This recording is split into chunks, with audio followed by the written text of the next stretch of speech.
Next, two teddy bears come to life to help a lost child in Teddy Bear's Picnic. Betty White on beauty. Do you have somebody to do your hair and fix your makeup? No, I was born just gorgeous like this. Betty White on fashion. A lot of girls have one man and several dresses. Betty has two men and one dress.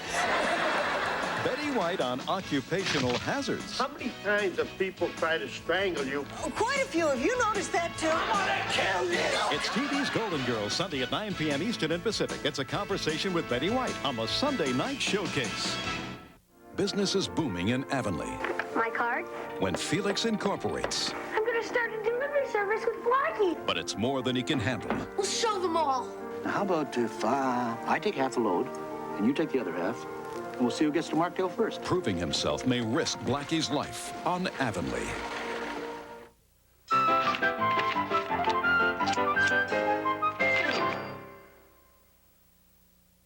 She was one of MGM's biggest stars during Hollywood's golden age. She possessed a quality and energy that made her an everlasting legend. And in August, the Legends of Music looks back at this extraordinary performer with specials that highlight her unforgettable career. You're my favorite guest star. You really are. You're my favorite mother. Forget your troubles. Happy days. Come on, get happy. I hear again the skies above us clear. Shout hallelujah. So let's sing the song. Come on, get happy. Cheer again. With a Dixie All this month, the Legends of Music presents a festival honoring Judy Garland. Wednesdays at 10 p.m. Eastern and Pacific.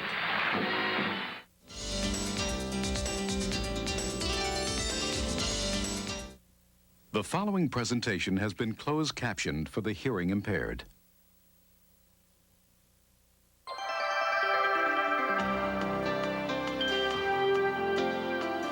It's your attitude that's important. You have to have a positive attitude. You have to say, there's nothing, and this is true, there's nothing I can't do if I want it. Now, get that into your mind and keep it. That's Julia Goldstein. She's quite a lady. Julia was honored as President Bush's 89th Point of Light for her work with troubled school children. At age 92, she's a woman of compassion, a woman with a mission. I'm Sander Van Oker. Let's go back to school with Julia Goldstein. How it works, I don't know, but it's like magic. That magic is happening every day in St. Louis, Missouri. Children in the elementary schools are getting off to a better start. Retired persons have a new lease on life. Classrooms are filled with a feeling of greater community support. And it's all due to the efforts of this remarkable woman. Whenever I see her coming, I know that she's coming for the benefit of the children, and that the children in some way will benefit from her being in our school system, and they have already. Julia Goldstein was born in 1900 in New York City. A graduate of the New York Training School for Teachers, she has worked as a public school teacher, social worker, and was a pioneer in early childhood education. In 1930, I had started the first nursery school in St. Louis, and I closed it in 1979, which was 49 years. I realized that children learn more in the first 2 years of their life than they learn at any other time.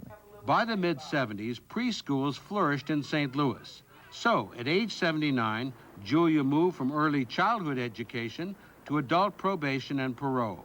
I found out that the young men who got into trouble with the law never had anybody when they were little that said, I love you, what are you going to do when you grow up? So with them, it was trial and error, and the group that I met, it was error. But the event that would have a major impact on her life occurred at the age of 85 during a visit to her great-grandson's classroom. There were two children who weren't doing anything constructive.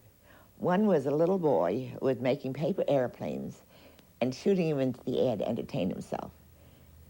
And I knew he wasn't dumb because they were good paper airplanes. And the other was a little girl who sat and sucked her thumb for the whole half hour and didn't know what was going on, that neither one of them were learning anything. On my way home, I thought to myself, those two kids are going to entertain themselves in one way or another for the next 3 years, and they're going to drop out because they're not learning anything. I got to do something about it. So who do you go to? You go to the head man. She just walked into my office one day and said, I have this idea and I want you to say yes to it, and it's been like that ever since. She insists that I say yes to everything she wants, and generally I do. And I said, I want 10 children. In first grade, you don't think going to make it in second. She just sort of took over in the classroom and helped those kids, and thought, you know, I've got so much time on my hands right now, and I know lots of other people who do. If we could just come in and work with these kids one-on-one, it might really make a difference. I got the 10 people. I made a little folder about how to build self-esteem, which I gave to each one of them. We put them in the program. Now, the senior citizens felt like grandparents to these children. And the children felt that somebody cared, and that's what I wanted to develop. And out of the first group of kids that she and her friends worked with, there was really only one out of the first group of, what was it, approximately 20 kids, I think, who really remained still at some risk at the end of first grade. All the rest really moved on to second and are doing fine. They feel better about themselves. So in adolescence, they don't have to take drugs or alcohol or something of that sort to change their attitude. They feel good. That's the purpose of the whole program, to make these kids feel good. The children aren't the only ones getting something good out of Julia's program. I've had one of the volunteers say, I get up on Monday, I don't see them till Friday, I can hardly wait. So that they're getting a pleasure out of it, and a joy, and a feeling of, no matter what age I am valuable. Now that's important. Whose is this? Candace. Who is Candace? One of your friends? I'm hoping I'm making them feel better about themselves. And in doing that, I think I'm helping myself too. When you do things for yourself, you get satisfaction. But when you do things for other people, you get double satisfaction. You get their appreciation of what you do, and then you get the satisfaction of accomplishing something worthwhile. And it's really interesting to watch Julia find adults for the program, because she just grabs them off the street. You know, she went into the Dairy Queen last year to buy herself an ice cream cone, saw this young man, 30, 35-year-old guy who was in there, and she said, well, do you need something to do? So she grabbed him, and he's in the program now. And she just grabs people anywhere she can find them. The fact that she's doing this just because she loves it and because she cares about kids is very inspiring.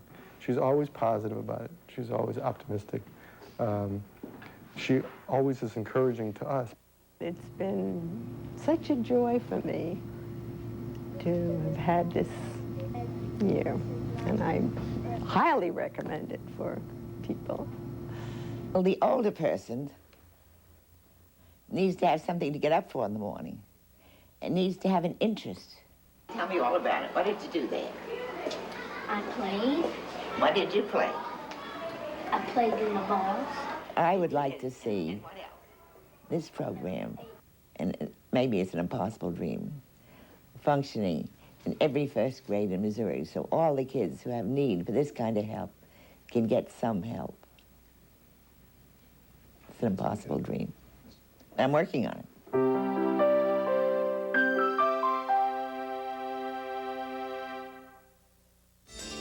Next, two teddy bears come to life to help a lost child in Teddy Bear's Picnic. She was a new teacher in a strange world. I'm sorry, I don't understand sign language. To some, she was an outsider. I'm afraid you're going to meet some opposition to your work. To others, she was a miracle. You want to learn how to say mother. The story of one woman who wouldn't give up. Tell them your name. And the lives she touched forever. Everyone knows that the deaf cannot speak. Yes, I can. Amy, Sunday at 7 p.m. Eastern Pacific on the Magical World of Disney.